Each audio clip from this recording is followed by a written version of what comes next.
आज हम पढ़ेंगे एनसीईआरटी बुक और दृष्टि बुक के अनुसार पुनर्जागरण के कारण और प्रभाव और विशेषताएं चल रही हैं। कहाँ तक मैंने नोट्स दिया है ये सब देख सकते हो। ये दृष्टि बुक है और ये आप देख सकते हो विश्व इतिहास। क्या है? विश्व इतिहास है। और ये मैंने पूरी बुक लाई इसलिए कि कॉलेज व्याख्याता हो, चाहे स्कूल व्याख्याता फर्स्ट ग्रेड हो, चाहे RS मैन हो, RS परी हो, सबके अंदर ये काम आती है। सारे नोट्स है। ये है विश्व इतिहास NCERT या RBSC की जो पहले बुक चलती थी वो बुक है, उसके अंदर है। और इसके अंदर पुनर्जागरण काल पूरा दिया हुआ है। आप देख सकते हो इसके अंदर मैंने कहाँ तक आपको नोट्स दिए हैं ये भी देख सकते हो। तो यहाँ तक मैंने आपको नोट्स पढ़ाया भी है पूरा, और नोट्स मैंने काफ़ी तक दे दिए हैं। क्रूसेड का युद्ध भी दे दिया, कुस्तुनियाक पर अधिकार वो भी दे दिया, और इटली का जन्म स्थली थी वो भी। यहाँ तक मैंने सारे नोट्स बना दिए, शायद आपको प्रोवाइड भी वीडियो भी दे दिया है। ये क्रूसेड का युद्ध था, ये कुस्तुनिया पर तुर्कों का अधिकार। आज हमारा टॉपिक स्टार्ट होगा मानवतावाद, विकास और मंगोल आक्रमण, मंगोल साम्राज्य के उदय और पुनर्जागरण के प्रभाव। ये टॉपिक यहाँ तक हम पढ़ेंगे। ये है मंगोल साम्राज्य का उदय। ये सारे नोट्स आज मिलेंगे आपको।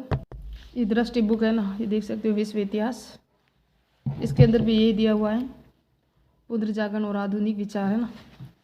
इसके अंदर अर्थ भी देख लिया हमने शायद पहले वीडियो में। पुनर्जागरण का एक बार पूरा का पूरा बड़ा सा वीडियो बनाऊंगी, उसके अंदर भी पूरे के पूरे नोट्स आपको मिल जाएंगे। ये सब है। भौगोलिक खोजें क्या हुई, प्रिंटिंग प्रेस भारत में कब हुआ और वहाँ कब हुई थी स्थापना इसकी, और ये इटली का मैप है। पुनर्जागरण की विशेषताओं में मानवतावाद स्टार्ट होगा आज हमारा। तो मानवतावाद का विकास का जो जनक था वो पेट्रोक था। बस यहाँ तक यही मिलान वाले प्रश्न पूछे जाते हैं। पेट्रोक को मानवतावाद का जनक माना जाता है। इसने अंधविश्वासों और पादरियों की जीवन प्रणाली में खिल्ली उड़ाई थी। उन्होंने कहा था यूरोप में सर्वप्रथम विश्वविद्यालय इटली के शहरों में स्थापित हुए थे, यूरोप में ही। और 11वीं शताब्दी में पादुआ और बोलोनिया विश्वविद्यालय विधि शास्त्र यानी कानून के अध्ययन के प्रमुख केंद्र बने रहे, क्योंकि यहाँ के नगरों में क्रियाकलाप अधिक था। यहाँ व्यापार और वाणिज्य भी संबंधित थे, क्योंकि इसको कानून की जानकारी जरूरी थी। इसलिए इन्होंने पहले विधि शास्त्र के विद्यालय स्थापित किए थे। और कहाँ किए थे? इटली के शहरों में ही स्थापित हुए थे।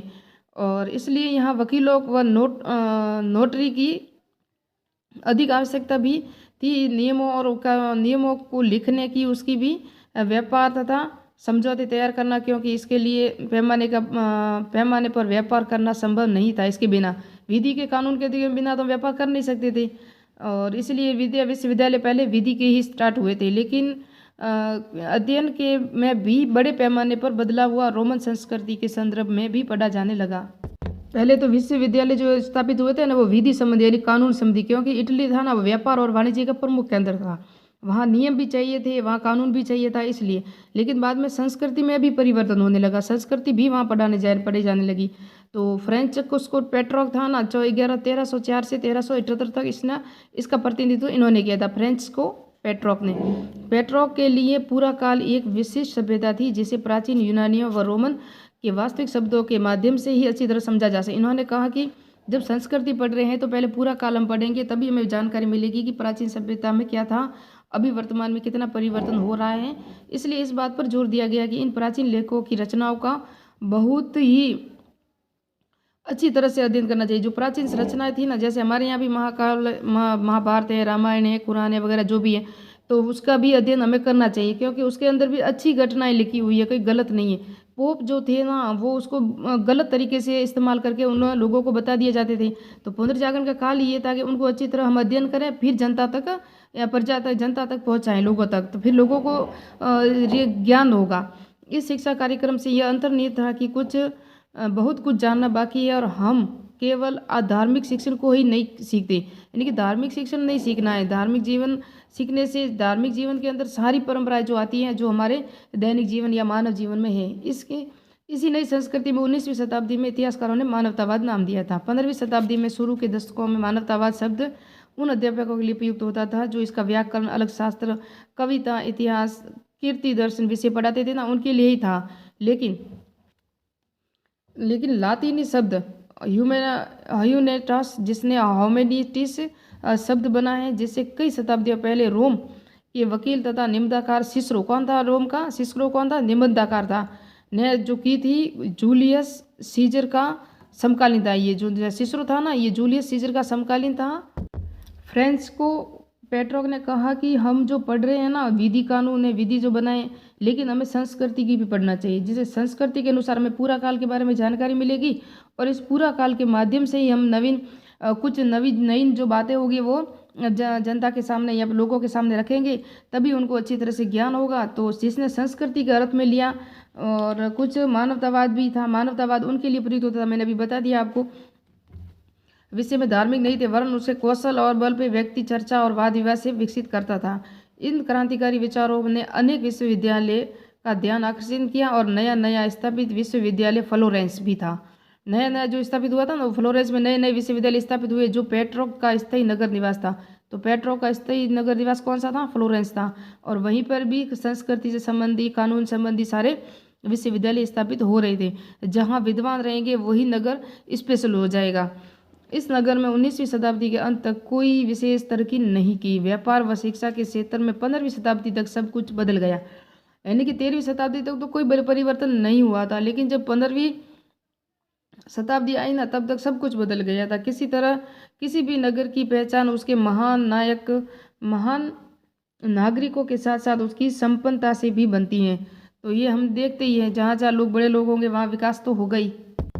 इटली को मैंने बता दिया, कस्तूनिया का युद्ध हुआ था, तुर्की ने जब वहाँ अधिकार कर लिया तो इटली में जो कस्तूनिया के जितने भी इतिहासकार थे, सांस्कृतिक थे, स्थापत्य कला के जो जनक थे, वो सब यूरोप में बिखर गए और उन्होंने ये सबको जन जागृति पैदा की थी। तो फ्लोरेंस नगर की प्रसिद्धि में दो लोगों का बड़ा हाथ था। इसमें से एक व्यक्ति थे दांते आलिंगरी, और आलिंगरी 1265 से 1321 में, जो किसी धार्मिक संप्रदाय से संबंधित नहीं थे। तो दांते को याद रखना, ये कहाँ के कौन थे? फ्लोरेंस नगर के प्रसिद्ध व्यक्ति थे। और इन्होंने, पेट्रोक भी फ्लोरेंस का था और ये भी फ्लोरेंस के थे। इन्होंने अपनी कलम को धार्मिक विषयों पर चलाई थी। दूसरे व्यक्ति थे कलाकार जो जाटो, कौन थे? जाटो, जो 1267 से 1357 तक 37 तक रहे। उन्होंने जीते जागते रूप चित्र बनाए, यानी कि जो जाटो थे ना, जोटो ने चित्रकारी में बहुत अच्छा कार्य किया था, जबकि दाते ने साहित्य में जो किया था वो नेक्स्ट आगे हम पढ़ेंगे। साहित्य संस्कृति जितना भी आएगा, जीते जागते रूप चित्र बनाए और इसके रूप चित्र पहले के कलाकारों की तरफ बेजान नहीं थे। पहले जो कलाकार चित्र बनाते थे उसके अंदर जान नहीं थी। अभी जो उन्होंने चित्र बनाए ना जोटो ने, अब वो यानी कि ऐसा लग रहा है कि अभी बोल जाए। वो चित्र कौन सा था? अभी फर्स्ट ग्रेड में एग्जाम में भी एक आया था। ये जो सारे पॉइंट है ना, ये एनसीईआरटी बुक से लिए मैंने। इसके बाद धीरे धीरे फ्लोरेंस इटली के सबसे जीवित बौद्धिक नगर के रूप में विकसित में जाना जाने लगा और कलात्मक कृतियों के संपन्न का केंद्र बन गया। रेनेसा व्यक्ति शब्द का प्रयोग प्राय उस मनुष्य के लिए किया जाता था जिसकी अनेक रुचियां, अनेक हुनर व उसके महारत हासिल प्राप्त हो। यानी कि रेनेसा उस व्यक्ति के लिए होता था जो जैसे कि साहित्यकार भी था, वो विद्वान भी था, वो स्थापत्य कला का, वास्तुकला में भी जानकार था, तो उसके लिए ये रेनेसा शब्द प्रयोग होता था। पुनर्जागरण काल में अनेक महान लोग हुए, अनेक रुचियाँ रखते थे, कई कलाकारों के कुशल थे। उदाहरण के लिए एक ही व्यक्ति विद्वान, कुशलशीलता, धर्मशास्त्र कलाकार भी हो सकता था, उस समय की बात है। फ्लोरेंस में मानवतावादी जोवाने विको देब मिरादोला ने अपनी पुस्तक लिखी थी on the dictionary of man. किसने लिखी थी?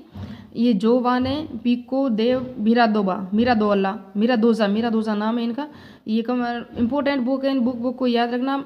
मैं वाद विवाद पर लिखा प्लेटो और अरस्तु के अनुसार सत्य की खोज करने और इसे प्राप्त करने के लिए हमेशा जुटे रहते थे। तो प्लेटो अरस्तु पहले थे, उसके बाद इन्होंने भी इस पर ध्यान केंद्रित किया था और उनका कहना था कि जहाँ तक हो सके विचार गोष्ठियों में जाना चाहिए और वाद विवाद के लिए जाना चाहिए। उसी तरह जैसे शरीर को मजबूत बनाने के लिए कसरत जरूरी है, उसी तरह दिमाग की ताकत बढ़ाने के लिए शब्दों के जंगल में उतरना जरूरी है, जिसमें दिमाग ताकत और बढ़ने के साथ साथ अधिक ओजस्वी भी होती है। अब मंगोल साम्राज्य का उदय हुआ। विशाल मंगोल साम्राज्य के उदय से एशिया और यूरोप के बीच संपर्क स्थापित होने से भी पुनर्जागरण की बड़ी प्रेरणा मिली थी।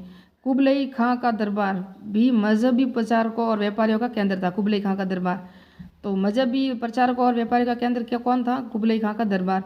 मंगोल दरबार में पोप के दूत, भारत के बौद्ध भिक्षु, पेरिस, इटली, चीन के दस्तकारों, कुस्तुनिया, आर्मेनिया के व्यापारियों, सबका संपर्क फारस ने भारत के गणित और ज्योतिष शास्त्रियों के साथ होता था। ये यहाँ का पॉइंट है, एनसीईआरटी के पॉइंट है। परस्पर वाद विवाद, विचार विनिमय होने के विद्वानों का बड़ा जो लाभ हुआ। वेनिस यात्री मार्को पोलो कुबलई खां के दरबार में 1272 में गया और वहाँ से लौटकर अपने यात्रा वृत्तांत में उसने लिखा कि मंगोल साम्राज्य की समृद्धि के बारे में इसने लिखा था। वेनिस यात्री कौन था? मार्को पोलो कुबलई खां के दरबार में गया था 1272 में, और उसने मंगोल साम्राज्य की समृद्धि के बारे में भी उसने लिखा था। उसके यात्रा वृत्तांत में यूरोप वासियों के मानस में लंबे समय तक उद्वेलित किया गया। पुनर्जागरण के प्रभाव क्या क्या थे वो देखेंगे अभी। ये पुनर्जागरण के प्रभाव होगा, पहले वास्तुकला में क्या विकास हुआ, फिर चित्रकला, फिर साहित्य, फिर मानवतावाद, संगीत, विज्ञान और धार्मिक परिवर्तन। ये सब डिटेल से एक एक पॉइंट पढ़ेंगे हम। पहले हम पढ़ रहे हैं साहित्य। पुनर्जागरण काल में साहित्य क्या था? तो इतावली साहित्य, फ्रांसीसी साहित्य, अंग्रेजी साहित्य, तीनों को डिटेल से पढ़ेंगे। इस काल की विषय वस्तु धार्मिक के साथ साथ लौकिक जीवन से जुड़ी थी, है ना। इस पुनर्जागरण काल में मजहबी विषयों के स्थान पर मनुष्य के जीवन और उसके कार्यकलाप को महत्व दिया गया। मजहब यानी धर्म को महत्व नहीं दिया गया, मनुष्य के क्रियाकलाप को महत्व दिया गया। ये पूरी डिटेल है, आप देख सकते हो। ये पुस्तकें एनसीईआरटी में दी हुई हैं, इसको याद रखना। उसके बाद दाते के बाद था पेट्रोक, फ्रांसिस्को पेट्रोक 1321 से 1374 तक था। स्थानीय भाषा टक्सन, इन्होंने स्थानीय भाषा टक्सन में प्रेम गीत लिखे थे। तो स्थानीय भाषा कैसी थी? रोमन साम्राज्य या इटली की टक्सन थी। पेट्रोक मानवतावादी के रूप में पुनर्जागरण का प्रतिनिधित्व करने वाला प्रथम व्यक्ति था, इसलिए उसको मानवतावाद का जनक भी कहते हैं। पेट्रोक को मैंने आपको बताया भी था। उसके बाद है पेट्रोक के शिष्य कौन थे? बोकेसियो की सबसे श्रेष्ठ रचना थी डेकोमेरान किसकी पुस्तक थी? बोकेसियो की। उसमें 100 कहानियों का संग्रह है। दूसरी रचना इनकी थी genealogy of gods. Genealogy of god किसकी थी? ये भी बोकेसियो की थी। और मेरान है ना, ये भी बोकेसियो की थी, जो पेट्रोक के शिष्य थे। इसमें 100 कहानियाँ थी। डेकोमेराज में 100 कहानियाँ थी, और दूसरी में जीवरेज ऑफ द गॉड्स यानी भगवान के रूप में कोई ऐसी थी पुस्तक। फिर है मैकावेली की पुस्तक है मध्य युग का शिष्य और द प्रिंस, ये भी उसी के काल में था। अब हम पढ़ेंगे फ्रांसीसी साहित्य, जिसमें रॉबले और मोंटाइनी। तो ये पढ़ेंगे नेक्स्ट पार्ट में। पूरा का पूरा एनसीईआरटी धीरे धीरे आपको कवर कराएंगे। ये पूरा इटली आप देख सकते हो, और ये रोम है, ये देख सकते हो रोम, इसी के कारण रोमन साम्राज्य कहते हैं। और इधर भी महासागर है, इधर भी महासागर है। और ये सारा जब इटली का एक एक पढ़ेंगे ना, तभी मैं आपको और मैं अच्छी तरह से समझा दूंगी। और इटली को भारत का जो है ना, यूरोप का भारत इटली को कहा जाता है। और इटली की गंगा नदी किसको कहा जाता है? पॉम नदी है ना इटली की, उससे गंगा इटली की गंगा या भारत की गंगा भी कहा जाता है। और इटली ही इसलिए यह हुआ था कि यहाँ विदेशों से जितने भी आते थे ना यात्री, वो सब यहीं आते थे। यही स्थल था जो यहाँ रुक जाते थे। यहाँ सबसे बड़ा बाजार विकसित हो गया था। ये एनसीईआरटी की बुक है। देखो मैंने कहाँ तक आपको सिर्फ नोट्स दे रही हूँ, मैं सिर्फ पढ़ा रही हूँ, ये एनसीईआरटी की बुक ही है। तो यहाँ तक मैंने आपको आज नोट्स दे दिए हैं। यहाँ पूरे दिन मानवतावाद का जनक पेट्रोक और डेकोमोरन ये भी पढ़ा दिया है। कल जो हम पढ़ेंगे ना, यहाँ से पढ़ेंगे फ्रांस का पुनर्जागरण साहित्य जो वेदरस उसकी थी, और यहाँ डिटेल पूरा का पूरा ये पढ़ेंगे। उसके बाद हम पढ़ेंगे ना, ये पूरा डिटेल से पढ़ेंगे। और ये है ना, ये चित्र बनाए थे, वो देखो ये चित्र है, किस तरह के इन्होंने चित्र बनाए थे। द लास्ट सपर है, ये पूरा डिटेल से आप देख सकते हो।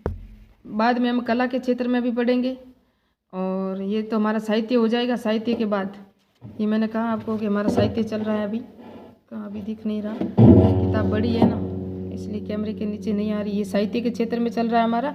उसके बाद हमारा होगा ये कला का क्षेत्र, ये कला के क्षेत्र प्रभाव पढ़ाएंगे। उसके बाद हम पढ़ाएंगे आपको उसके बाद पढ़ेंगे विज्ञान के क्षेत्र में जो प्रभाव हुए पुनर्जागरण काल के, पूरी डिटेल एनसीईआरटी का ही। बस ये समझ लो मैं पूरे एनसीईआरटी के बाहर कुछ नहीं जाऊँगी। एनसीईआरटी में जो यार